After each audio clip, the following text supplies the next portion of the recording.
Hi guys, bali magluluto pala ako ng ginisang zucchini. Bali naglagay na ako ng bawang. Bali isusunod na natin yung sibuyas. After natin na ilagay na yung sibuyas, isusunod na rin natin yung kamatis.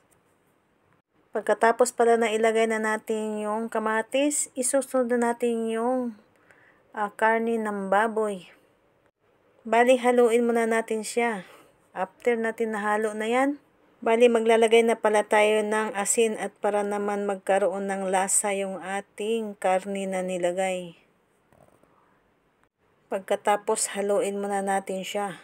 After natin na nahalo na yan, takpan muna natin siya at para naman maluto yung karne na nilagay natin.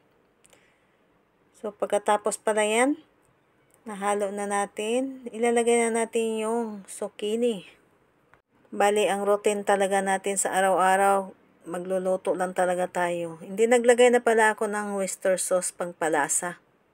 Bali, hindi na ako maglalagay ng ibang pangpalasa dito sa zucchini. Hindi haluin muna natin siya. Pagkatapos na nahalo, bali, tinakpan ko pala yan siya. Bali, maglagay ako ng tubig at para naman maluto yung ating zucchini. After pala na tinakpan natin, hinalo ko muna siya.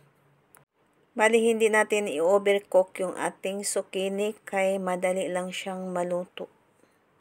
After na nahalo na natin, so bali ilipat na natin sa lalagyan. Ayan, luto ng ating ginisang zucchini. Thank you for watching guys. Bye-bye. See you sa next vlog.